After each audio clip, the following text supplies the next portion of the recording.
Hello, everybody. Welcome to UGASports Live. My name is Radi Nabulsi. I'm your host for the next hour or so. I'm joined by Dayne Young, a super up-and-coming professor at UGA, well, at least an employee of the University of Georgia and a longtime employee of UGASports.com. And we appreciate him running the show for us. Without him, we'd be kind of screwed. And, of course, the person you are all here to see, Coach Jim Donnan, former Georgia Bulldogs head coach, Hall of Famer, legend, and that title is rightfully earned because he is absolutely a legend, and he's just had a birthday recently. I've got a birthday coming up. I'm going to see if I can get a bigger cake than he did. I don't think it's possible, but we're going to try. It's always a competition with Coach. Yeah, I had a really good cake thanks to some of my friends, Nate or Nat, or however you want to pronounce it. I call him Nat and Nate, but did a good job for me, and he's always given me some nice things to keep up with UGA, and what a loyal supporter he is of the program and our program. You know, he comes and watch, but he comes and sits here in the Classic City East with me, Coach. There's not a lot happening around my neck of the woods, so I don't keep up with things like Roddy does. But I just got a question for him right off the bat, because he's the personnel man on UGA Sports. So why would a coach that just won the national championship and take a lateral move to a program that's really on, tough situation there, and they just hired a new defensive coordinator, so there's really not that much chance to move up. So why would you take a lateral move like that unless – I really don't know what happened there. Well, and let's reset Roddy before, just so people, if they're tuning in, and Jamal Adai, Georgia's defensive backs coach, going to Miami. So that's what we're talking about. Adai, here's the thing. It's not really a surprise to the readers of UGA Sports, because we told them on January 11th, 12th, 13th, right after the bowl game, we said, look, here's what we're hearing on Jamil Adai. He is not going to be coaching at Georgia next year. Not in a mean way, not that he's been fired. He's not going to be here. And here's some names of guys to watch, we told people a month ago that this was going to happen. So it's funny to see a lot of breaking news stories yesterday. Jamil Adai not expected to be back at UGA. I'm like, that shit broke a month ago. Where were you guys at? But anyway, I tease, but it's changed up. And Coach, you know this better than I do. Sometimes, things just don't work out. But if I'm with you, if you're not getting a promotion, you're going from a national championship team to a team that's being rebuilt. It's not going to be a situation where Miami's going to come out and outpay Georgia. I don't see that happening. They've never really been up with the big spenders. So you're going from a better situation to a lesser situation, or at least when it comes to where you're at. You just won a national title versus having to build towards one, and you're not getting a personal pay raise or more policies. I don't see it, Coach. I don't understand. To me, the writing's on the wall. I don't want to say anything to get me to be wrong, but to me, I'm just reading between the lines.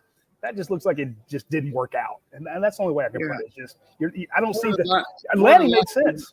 More than likely, based on what you said, that's probably what happened. I haven't kept up with it, but I just can't see Miami. He's making $500. Here's what I looked up at. They might pay him a little more, but here's the thing for Georgia people that everybody needs to understand, that I can say as a coach here, knowing that we've got a very outstanding athletic director who is on top of everything. Our president is behind the head coach.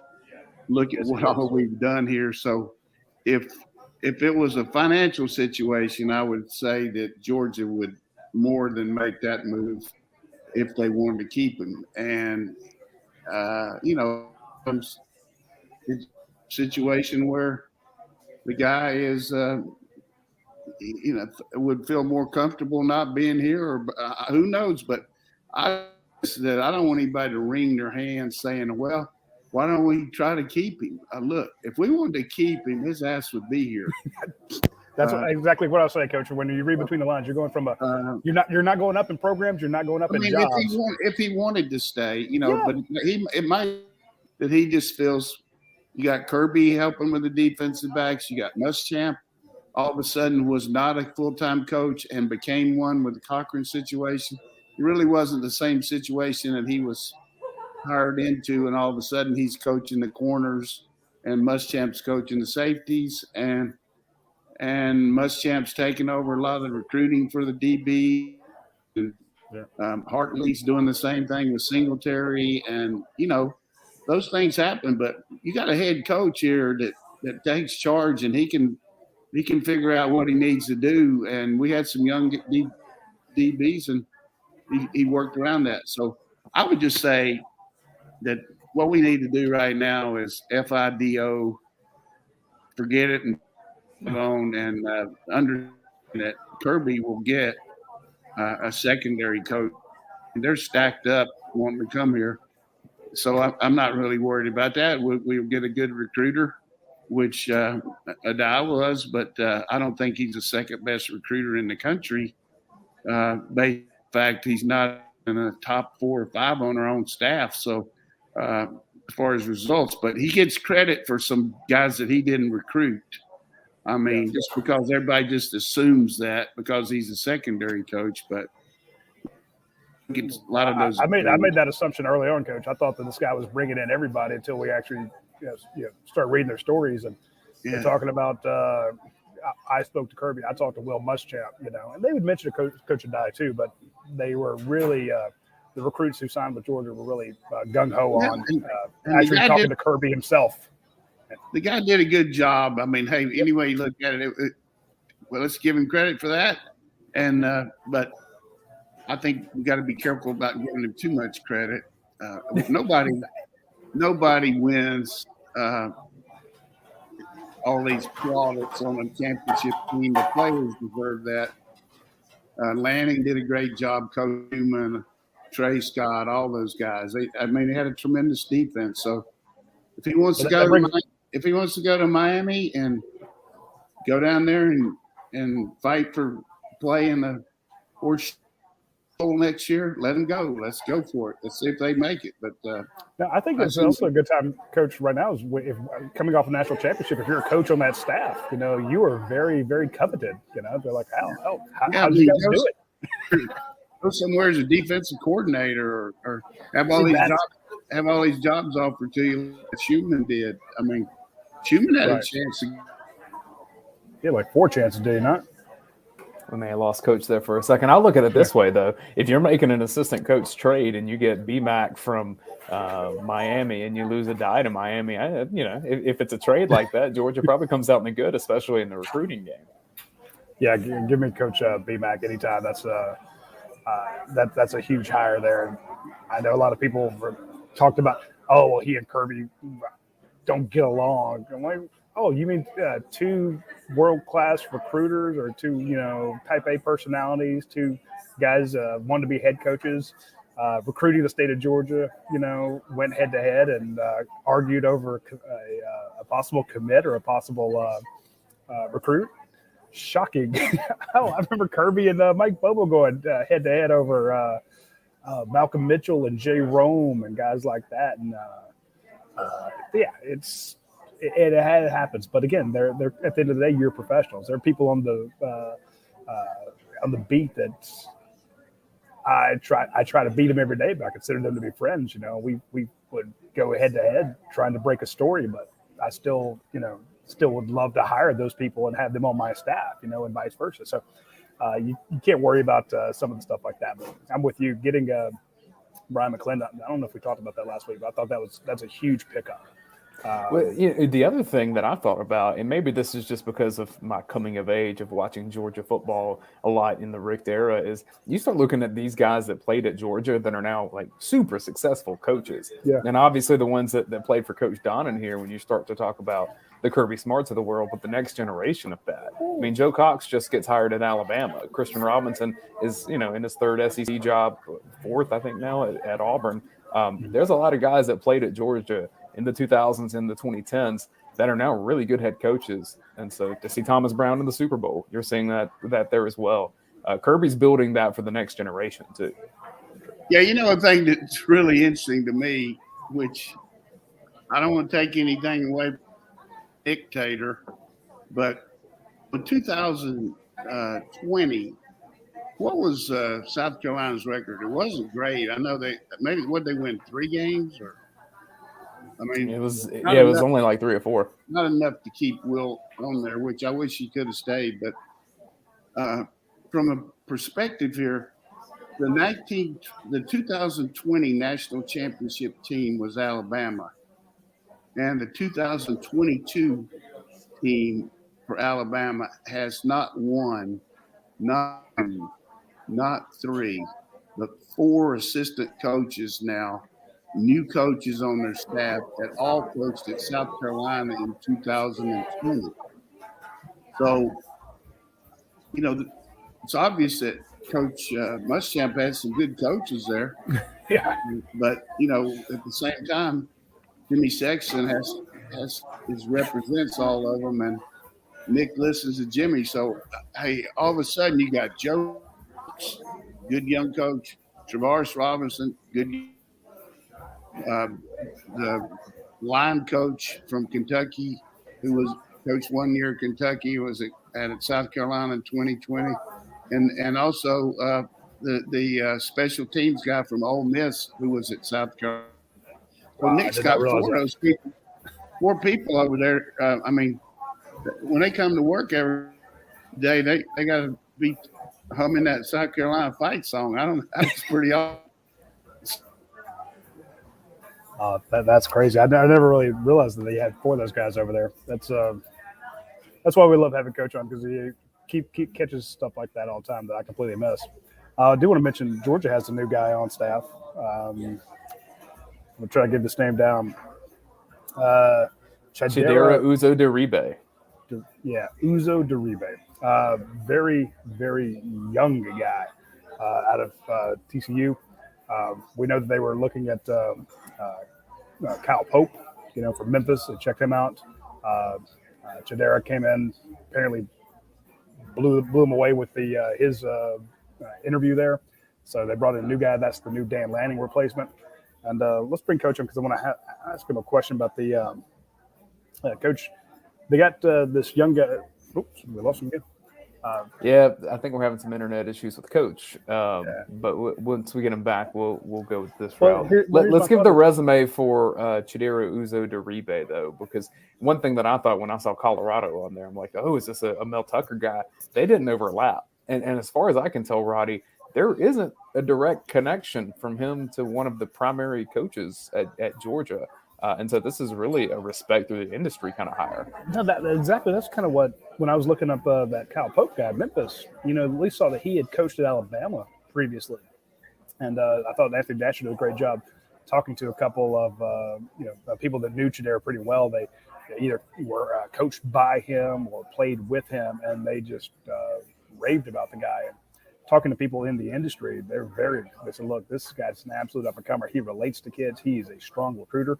And I think it's good that, Kirby's got, you can go out and get someone super established, but a lot of these names of guys you just didn't know. I mean, nobody knew really who Dan Lanning was. That's not a shot against him. It's just he wasn't really well known, and now he's got the Oregon job. When Kirby goes in on some of these young guys, and again, you could point to a Jamil Adai and say, well, he wasn't that well known, but it didn't work out with him. Well, here's the thing. Look at all the guys who've moved up. Like you said, the Mel Tuckers of the world, the Sam Pittmans of the world. I mean, Kirby's bringing in. He when he can get a big name, he does. Getting Sam Pittman was huge. But when he brings in a guy that you don't know, just accept the fact that maybe his Rolodex is a little bit bigger than especially for someone like us who follows one team. I don't know. I mean, when Coach brings up 4 guys at South Carolina that are on the staff now, I didn't even realize that. I thought 2 of them. So the people within the industry are pretty high on Chidera. And if he's good enough for Kirby, he should be good enough for the rest of us. Yeah, I want to make a point on that. I don't know what's happened to my internet. I just went over there and see, if I paid my bill or something, but I apologize. But chaps my ass to come in and off. But here's the thing. I checked out people before that we've hired through my contacts. But what I always like is when somebody unsolicited sends me something. It's not like, hey, tell me about Radi Nabulsi. And they say, who? Who is that? No, basically, I didn't even do anything on this new guy that's a defensive end coach because I hadn't really heard much about him. But right off the bat, a guy that is probably as loyal a guy as I've ever had was a manager for me at Marshall. Used to do everything but clean up he did everything. And I got him a job at Iowa State as assistant equipment manager, and he ended up going to TCU as equipment manager. Then he moved up to ops, and now he's got a similar role to Jonas Jennings here, player development. But as soon as that guy was announced, he sent me a text and said, Coach, you're getting a real big time guy here. Said he's somebody on the move. He's really a good guy. He's a good recruiter, and he really relates well to the players. Now, I don't need that to share that with you, except to tell you I like it when somebody tells me that unsolicited. Also, I got one from a coach at Colorado who's no longer there that was there with him.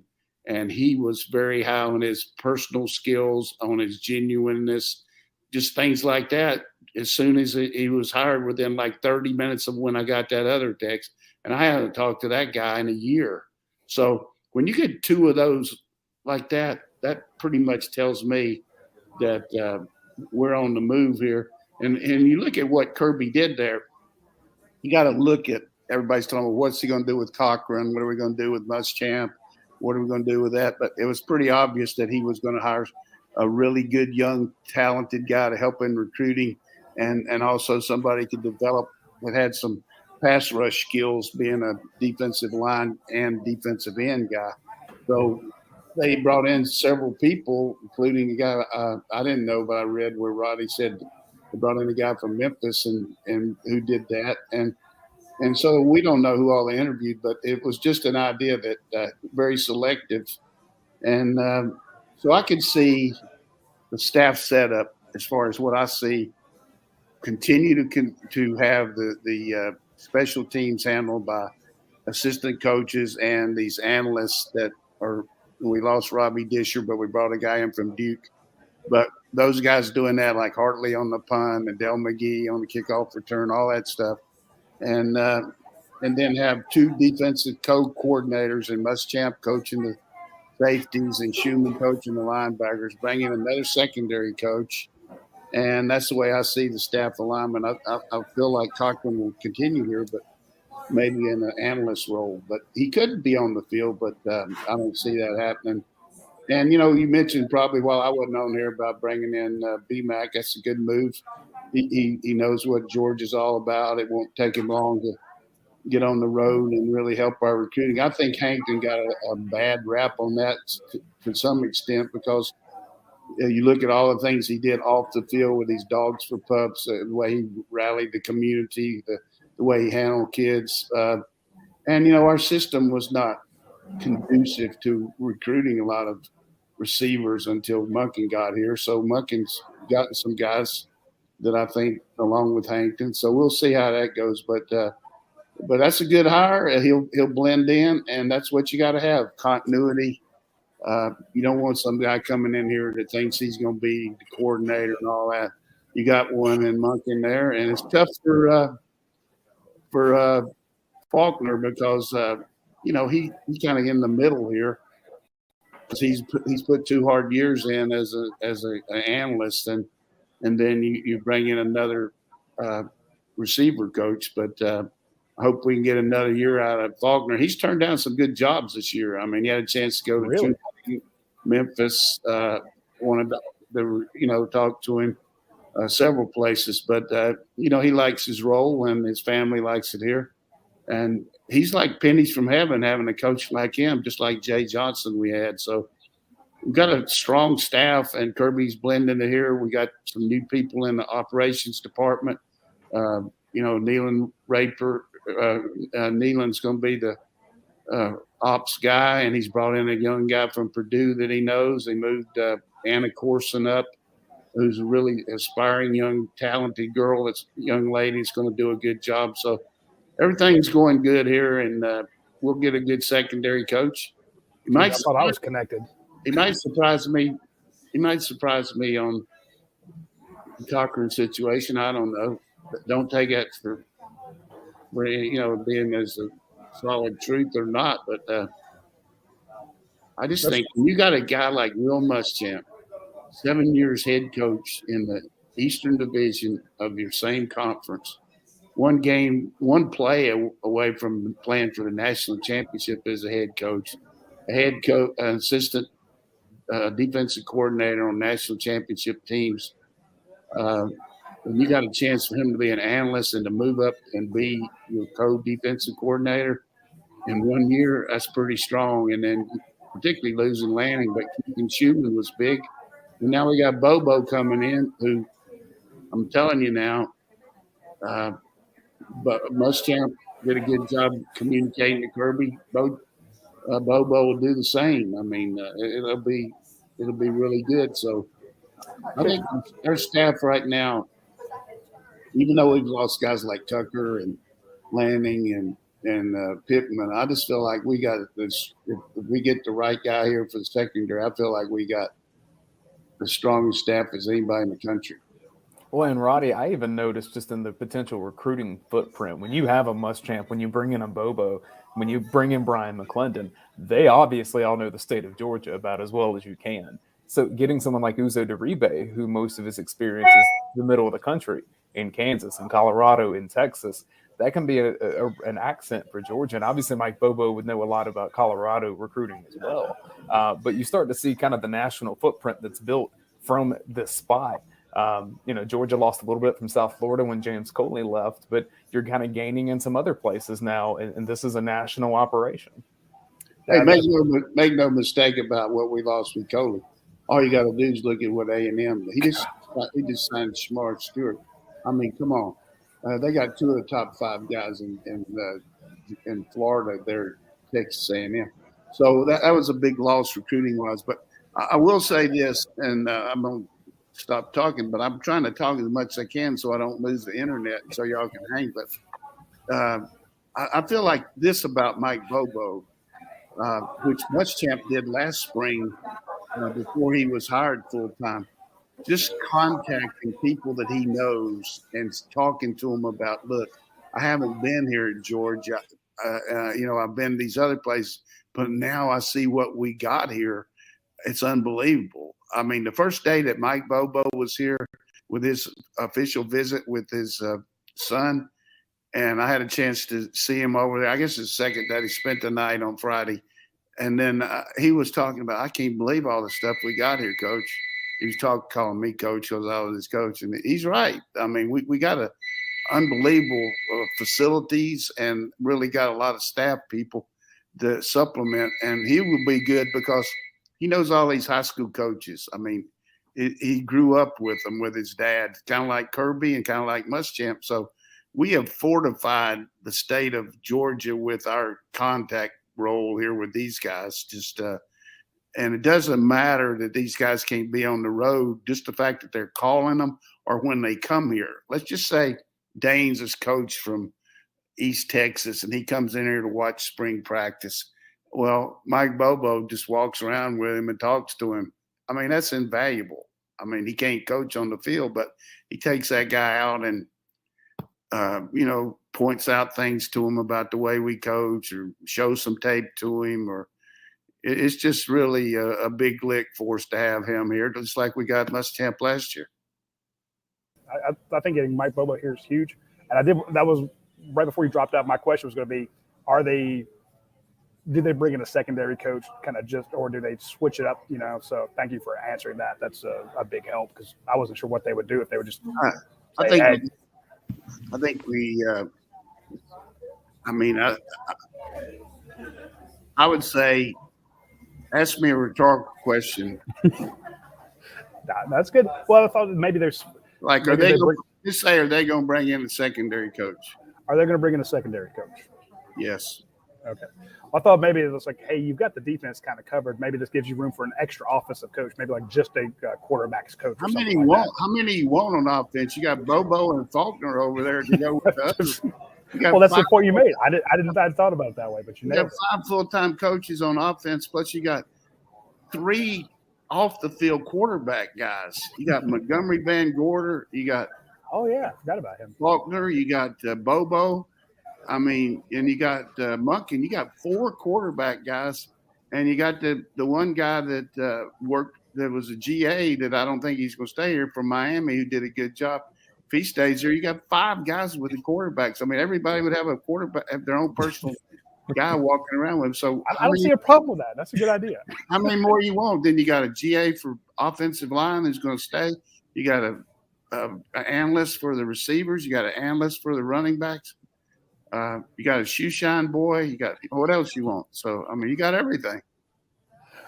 Speaking of getting everything, I don't have Dayne there pull up our ad for Dead Soxy. I'm going to mention our friends over there because today's the 8th. Valentine's Day is coming. It's going to be here very, very soon. And I know a lot of you, like myself, are not prepared for it. You don't have, you haven't really thought of what you're going to do. You don't want to be the guy buying the gas station rose, the little at the counter at the last second. You haven't done that before, have you? No. Or you're like, I'm sure she'd like a gallon of milk. No. So don't be that guy. Swing by our friends at Dead Soxy. They have a fantastic deal going on for really, really comfortable socks. It's a Valentine's Day sale. It's 30% off site-wide. So everything in there you won't get 30% off. The coupon code is FOOTSY, FOOTSY. So think about playing footsie with your significant other. And you can get her those fantastic True State Technology socks, the ones with the super soft yarn that are made on those great Lineman machines. You'll really enjoy the feel of them, the fact that they stay up. She'll love them. Or, hey, drop a hint. She doesn't know what to get you. Think about it. You go out and get what you want. If you're a guy, if you're like me, and it's within reason affordable, when you decide you want something, you go get it.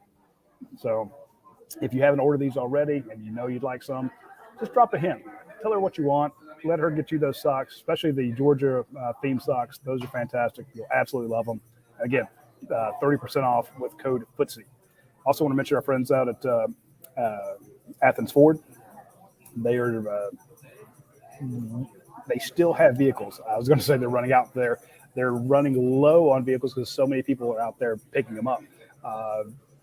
It's insane, the used car market. Dayne, I'll let you touch in on this, but the fact that there are still a goodly number of them out at Athens Ford as compared to everyone else. I mean, it's a tight market, but they have more than anybody I've seen, at least in town. So they also have the best service. So if you need a new or pre-owned vehicle, check out our friends at Athens Ford. Dayne, have you found anything?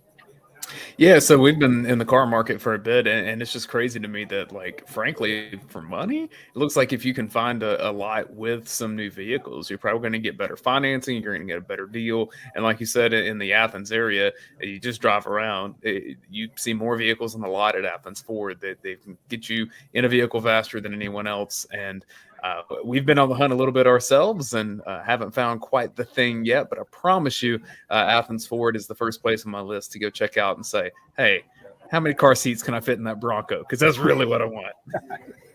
It's a good one. Let's set up some of the questions, if you would, Dayne, because I know we had some people drop them in there.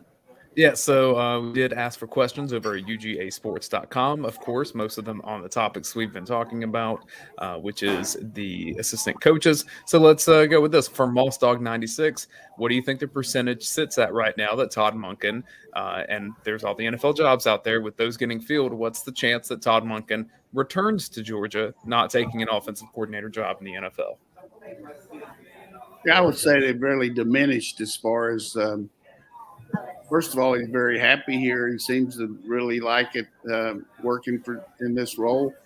But, he would like to be an NFL head coach, I'm sure, or college head coach. But a lot of it's just timing in the NFL. I mean, you got to get a guy that you have a relationship, like he had one with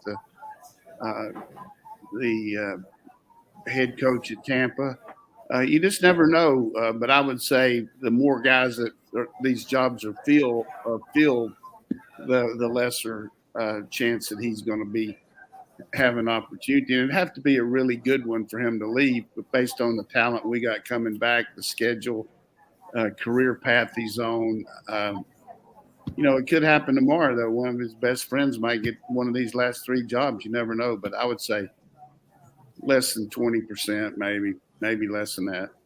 So I think all of the NFL head coaching vacancies are now filled. So it's pretty much would he become one of their offensive coordinators. I thought Jacksonville would be one to watch, but with that being Doug Peterson, he's an offensive guy. I don't know how that could potentially work out. So there's still a couple left, aren't there? I mean, Saints got hired, and the Texans. What else is left? I thought there was. I think they're all filled now.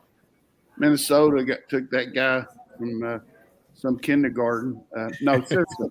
Can you believe the guy's 35 years old? I mean, surely, if you look at that Washington staff back in 2011 and 12, I mean, everybody's on the offensive staff now, pretty much a head coach. And I don't even know what their record was with Mike Shanahan, but you got a lot of good guys off that tree, and we'll have to see if Kentucky loses their offensive coordinator back to the Rams, because he was there as a second or third guy, and the Rams OC just got the Vikings job. So we'll have to see what happens there. Yeah, because we'll need Eddie Graham to come be the coordinator at Georgia. Yeah.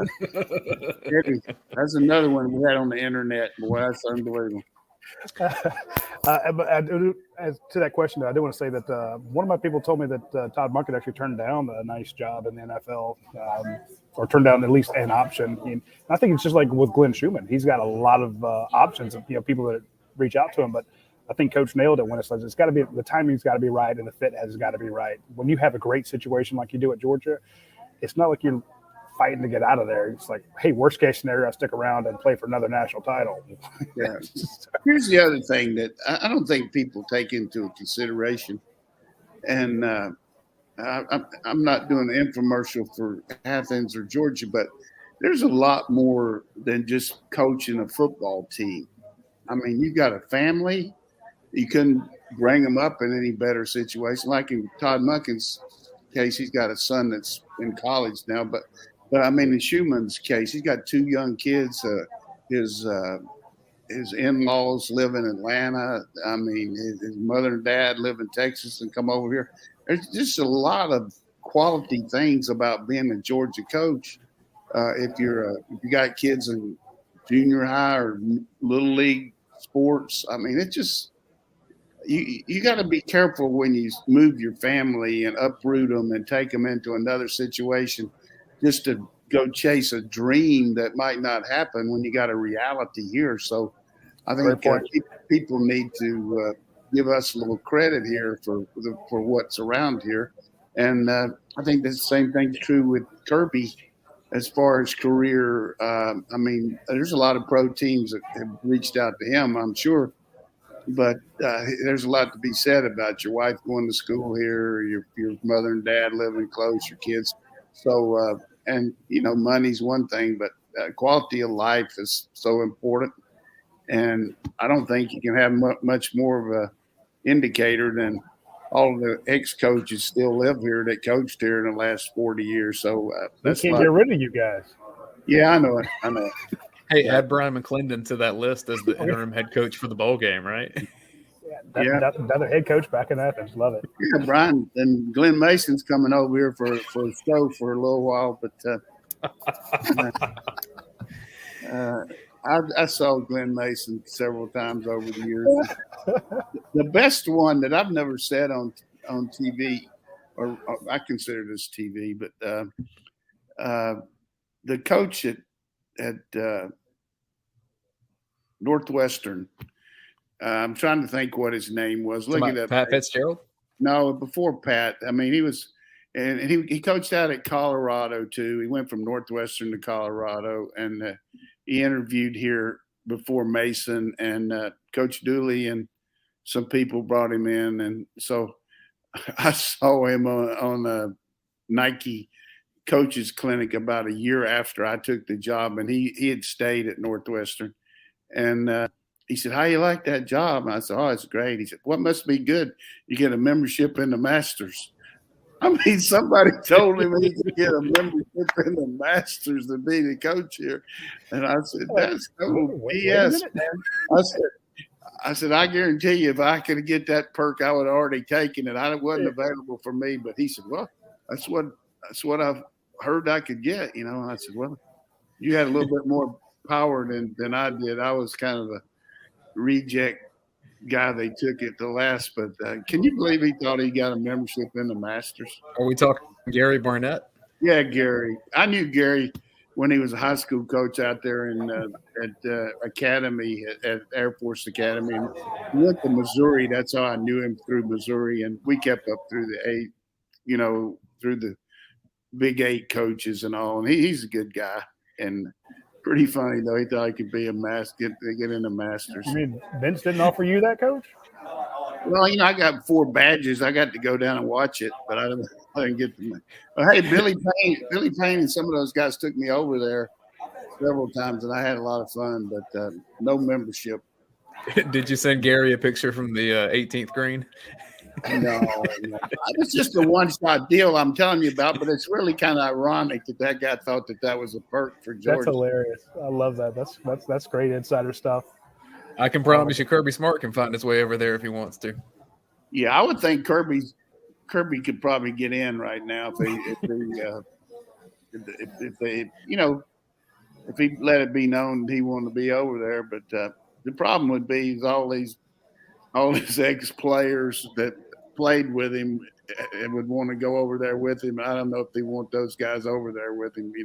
They're great guys, but it'd be funny. Like, we went up to the Greenbrier one time, and one of my strength coaches pulled out a dip there on the first tee. It was pretty weak. Hey, I want to tell you about a new sandwich they just came out with over here at Classic City Eats. This is their buffalo chicken sandwich, brand new. Wow. Yeah. Now, I think the buffalo chicken sandwich at Publix is the number 1 sandwich in the world right now. We've got a new contender. This thing looks amazing, and we need to wrap up the show here quick so I can eat it. So I'll just let y'all know. It looks good. Yeah. Let's go with this as the last question about assistant coaches. We do have some other things that people want to discuss, but this is from Dog 418. Says, regarding the defensive back coaching vacancy, does Georgia's inexperienced secondary means that Georgia steers toward a new defensive backs coach, or is Scott Cochran valuable enough as a recruiter to justify him being the 10th assistant, as special teams presumably, or Will Muschamp as the official defensive backs coach? And I know, Coach, you've answered a lot of that, but I guess what I want to touch on is the inexperienced secondary portion of it. Does that go into any kind of decision making? No, we got a lot of experience there with Kirby and Muschamp, so they'll handle that. And I'll tell you one thing, we got talent there now. We got talent coming in here. Watch the tape. Cut on Everett and Singletary and Humphrey and Malachi Starks. I mean, good gracious. We got some good young guys moving up, Bullard and the kid from Lassiter. Tallahassee, from Tuscaloosa, Lassiter, and to go with the other one. So our secondary, to me, will be a strength next year. I mean, we got to get the D-line fortified here. But linebackers, we got fast guys come, and we got some young guys, Washington and Walker, freshmen are here, and then those defensive ends. So I'm not too worried about our personnel on defense. And I would just say my projection is Muschamp and Schumann, co-coordinators, a new secondary coach, going to stay the same with the special teams, with Cochran continue to be an analyst. And that's my final answer. That's a good answer. One thing I'll say on UGASports.com, Anthony Dasher has a really good piece from the Senior Bowl where he talked to outgoing Georgia players that were down there and just asked, hey, who's the next guy that you're watching at the position that you played at Georgia? And you mentioned Kamari Lassiter, and that's Darion Kendrick said that's one of the guys that I see that, if he can bulk up a little bit more, a lot of potential with that kid. Yeah, I mean, the other thing that's great about being a second team guy on a national championship contender that ended up winning it is all the practice reps you get against the first team offense. So all those guys have played against better competition in practice than they will see in most games next year, and hundreds of reps. I'm talking about one-on-one, pass skeleton, pass rush, just over and over. So they've had a baptism by fire right out there on the field because of our lack of depth. They had to become depth, and they did that. And the other thing that we do better than anybody is special teams use on these guys, where they get some pressurized work at looking at what they need to do. And I'm just telling you, our special teams thoroughness is really good. I've seen some of our scouting reports and some of our the way we teach and the drills we do, to avoid guys and just everything we do is very thorough. Special teams, probably as good as I've seen as far as doing stuff like that. So, you just don't want to pinch yourself and say we got it so good and all that, because, hey, the closer you get to the top of the mountain, the more the wind blows. So we're going to get a lot of best shots from everybody, but this program is in a lot better shape today than it was 6 years ago, and we're going to reload. I thought it was a good point when you talked about Mike Bobo coming back with Drew Bobo, his son, who signed as an offensive lineman at UGA.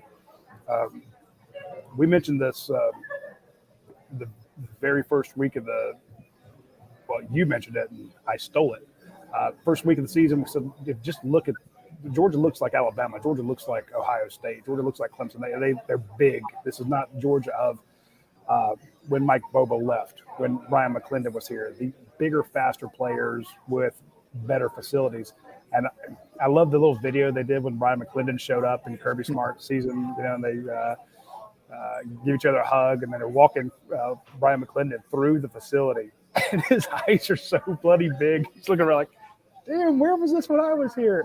And they showed him his office, and he's just looking around. And like, I want, and then he met some of his wide receivers. And he's like, holy hell! So I'm just thinking, seriously, wait till about 2 weeks from now when they open up that new meeting room and that cafeteria and the dressing rooms for auxiliary people and all the other.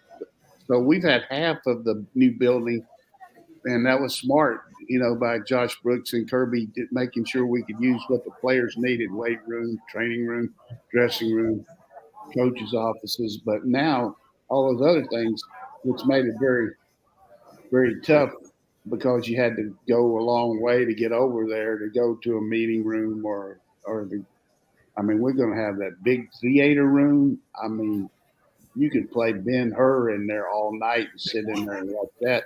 That theater room and those sleeping rooms, and it's just going to add to it.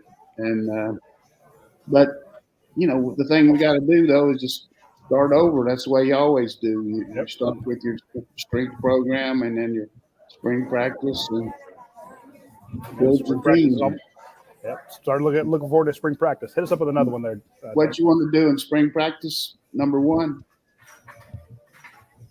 You know what I say? My number one goal in spring practice would be get out healthy. Throw Darnell Washington about 50 passes a day. I agree with that. Till he couldn't lift his arms anymore, Coach. Tell Brock Bowers to go down to the Masters. Brock, just take the day off. We know what you can do. You're fine. So in that same piece from Anthony Dasher, I want to give Devontae Wyatt a little grief, because when he was asked that same question of who's the guy at your position to watch for, he said Jalen Carter. It's like, come on, Devontae. We know. Yeah, give us something big. I mean, really, Devontae? I mean, Javon, come on.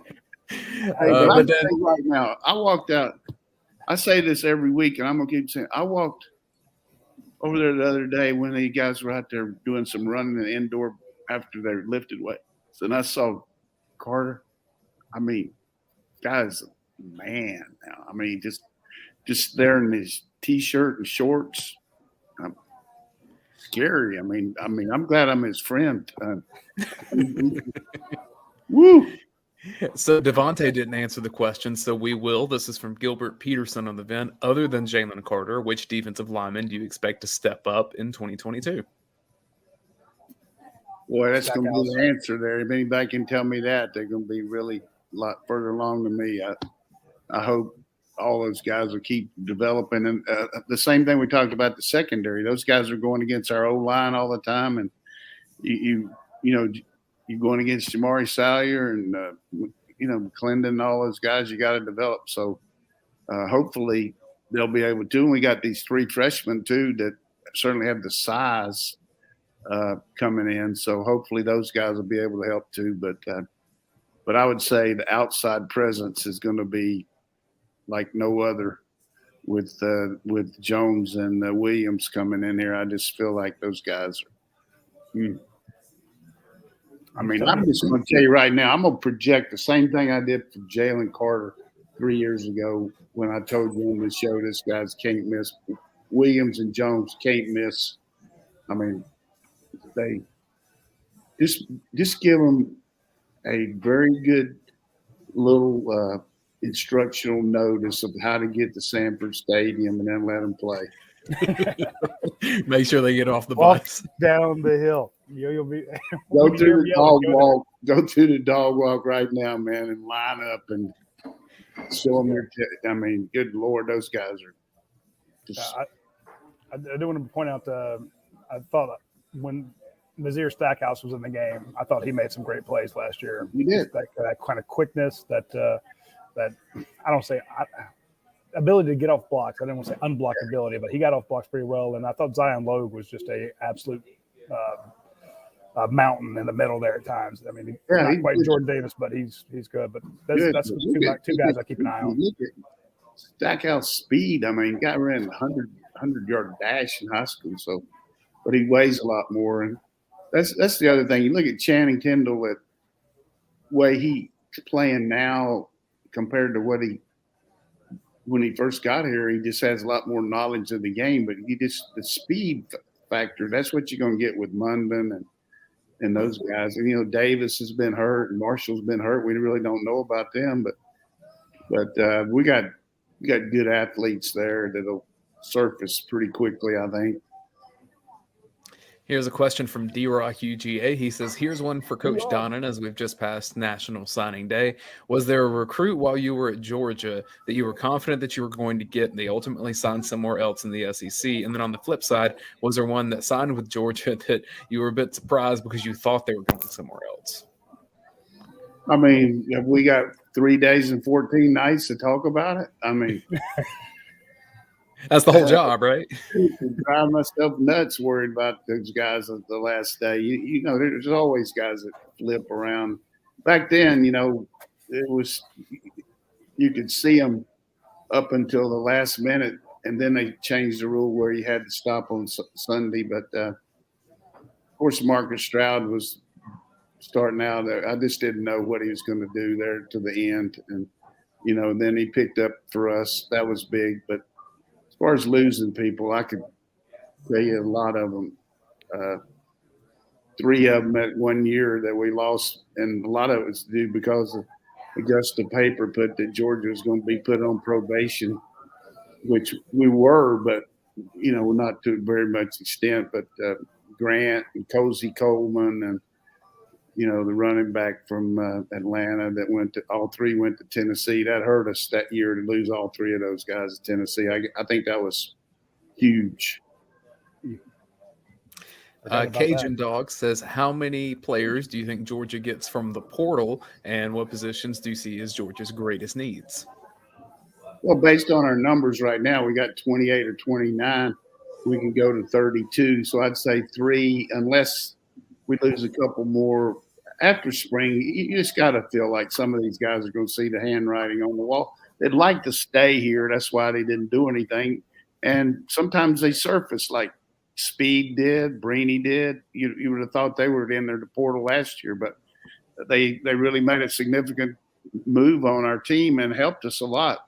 So I think we'll see some guys leave. So that'll add to the portal. But, we might pick up a receiver, a inside linebacker with experience, maybe a corner. But I can't really – we'll have to see what this punter does from Australia. But kickoff, man, I think Zirkle's really doing a better job on that. I like pod kicking for sure. But what do we got there, Roddy? Am I just talking off the top of my head? No, I was agreeing. I was thinking of the positions they signed. I was thinking definitely a wide receiver. And you pointed out that Georgia lost 7 defensive backs last year to the NFL and to the portal.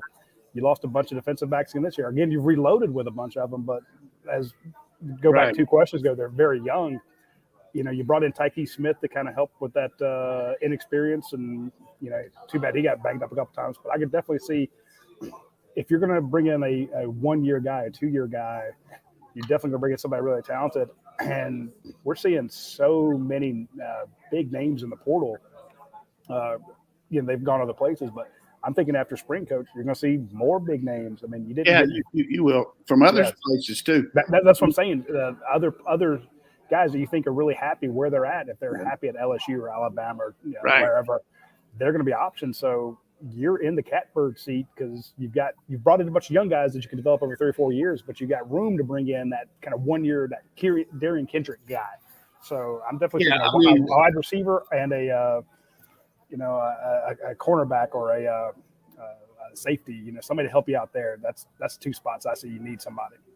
Yeah, when you look at it, the thing that Kirby's been really good at is analyzing where we are and what we got to do and where we're going to go with it. I think one thing real quick, Roddy. Well, you know what? No, do what you're doing, and then I'll wrap. I'll bring that thought after. I was thinking when it comes to good planning, I want people to go ahead and do a little planning for our friends over at Academia Brewing Company. They're actually having a stand-up comedy show on February 17th.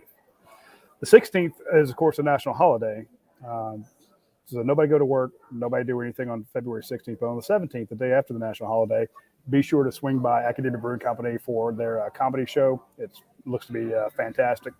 And, of course, they actually have a singles night for people who are not buying Dead Soxy socks for their significant other. Swing by singles night on the 11th of February. So if you don't have a Valentine, come up there and try a singles night from 7 to 10 o'clock. Drinks for $1, or excuse me, 1 drink for $7 or 2 drinks for $10. So if you make a friend out there, it gets a lot more effective when it comes to buying your drink. So if you don't have a Valentine this year, swing by Academia Brewing Company on the 11th. And if you want to go out for a good comedy show, do that on the 17th of February. A lot of fun stuff going on out there. Just spoke to Matt Casey, the guy who came up with the whole concept, the owner operator out there. They've got a lot of new stuff coming, so be sure to swing by Academia Brewing Company for great beer, great food, and even more facility upgrades. They're doing a ton out there.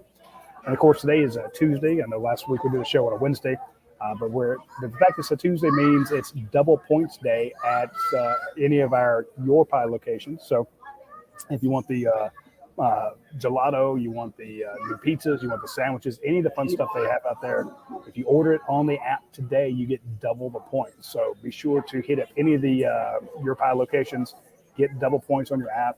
Don't miss out. It's a Tuesday, double points Tuesday, and trust me, those points add up incredibly fast. What were you going to say there? Well, 2 things. One, you had mentioned stand-up comedy. If you go to our YouTube page, you can see Jeff Foxworthy calling the dogs at his show at Fox Theater on Saturday. Brent Rollins and I were there, and that was a good time. It was a really good show. And special guest of Mr. Foxworthy. Friend of the program, Jeff Foxworthy. Yeah, I think Brent had fun going to Will Call and saying, "Hey, Jeff Foxworthy left me some tickets. Thanks." That's pretty badass. I'm not sure if he said it that way, but that's how I imagine. He better have. What I was going to say, though, is that this portion on the calendar has really been compressed because of how long that Georgia played and the date of that national championship game. To my understanding, the typical meetings that you have with coaches to kind of define, here's where I'm at, here's what we think you should do, those haven't happened to at least full extent yet. But the other thing, like the usual off-season banquet hasn't been able to happen, and coaches have had their vacations. And so this whole time right here in February really gets compressed at this point. So there's a lot of roster management that I think you're not going to know anything out until after spring practice.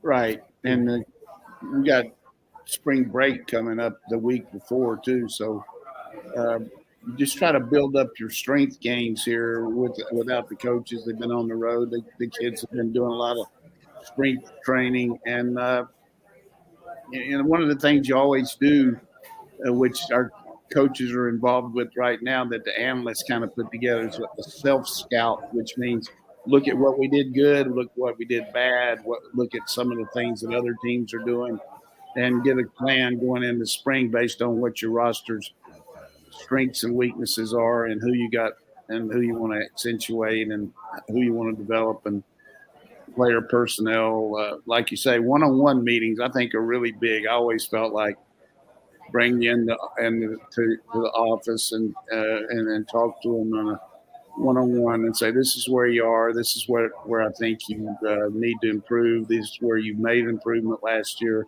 and going forward, this is what I need from you.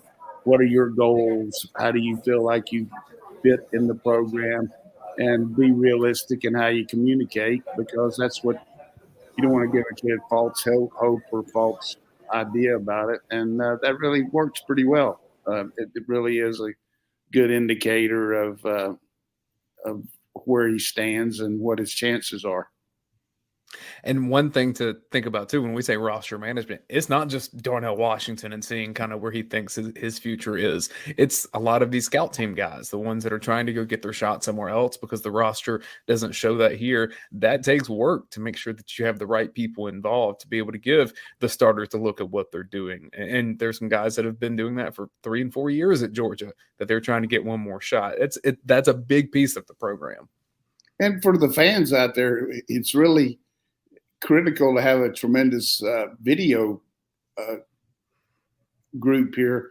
Let's just say that you're a walk-on wide receiver and you go into the video guy and say, look, I need to get some shots of me. I don't have any game tape. I want to see some of me running some individual routes, some pass skeleton, some team routes, and build up a little repertoire and get a tape together.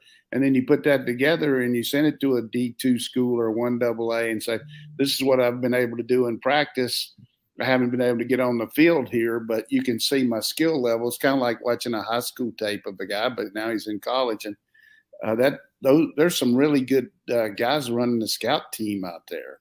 You know, I mean, they're doing some – Kirby's not going to let somebody play like an Alabama running back or wide receiver that doesn't have ability, you know. So we got some really good walk-ons that sometimes don't really hit the front as far as people understanding where they are. But that's why we lose some good players that we've developed that can't get on the field. But you want the best for them where they can go and play. Let's wrap up with this question. It's a bit of a generic one, so maybe we'll have to test our work later on. From Chrome Dog, he says, who do you guys see taking the biggest step forward based on playing time and confidence gained last season? Please pick one from offense and defense. So kind of who are our eyes on offense and defense kind of going into spring based on confidence and maybe some increased playing time. Go ahead. I'll go last since I'm the oldest.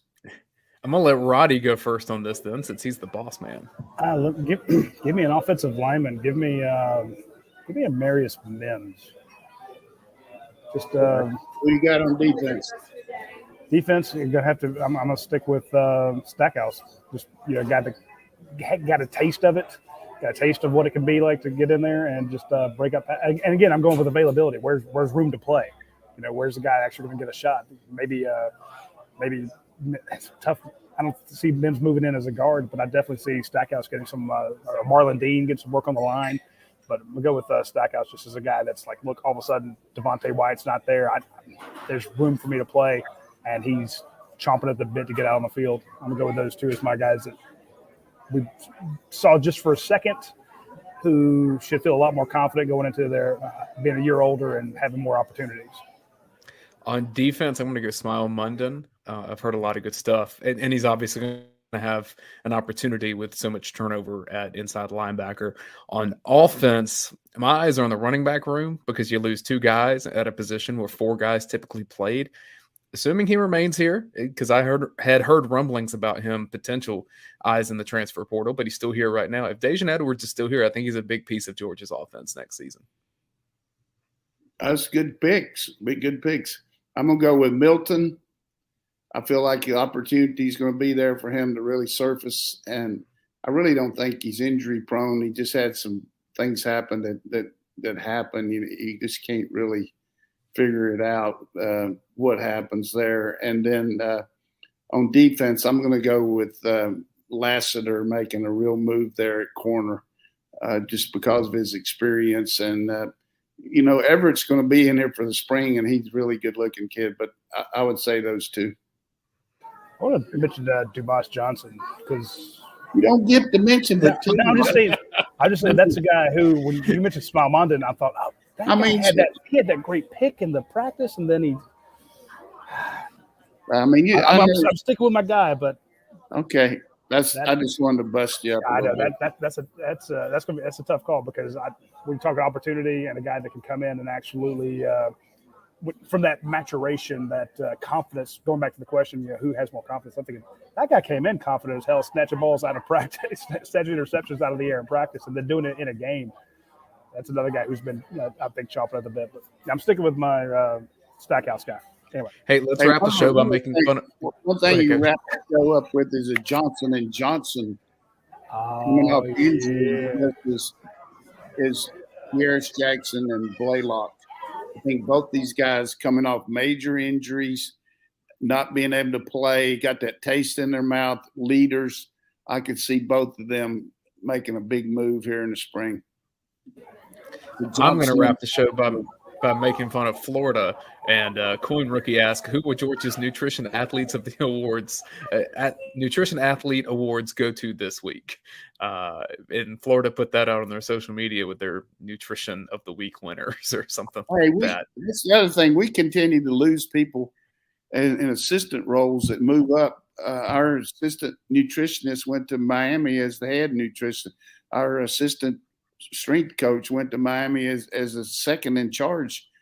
So it's hard to you lose some good young people too, because they're looking to get people from Georgia. So there's always a chance for people to move in here and help out. So we've got some people behind the scenes that have got that taste in their mouth of trying to prove themselves on a national championship team. New nutritionist, helper, new ops guy.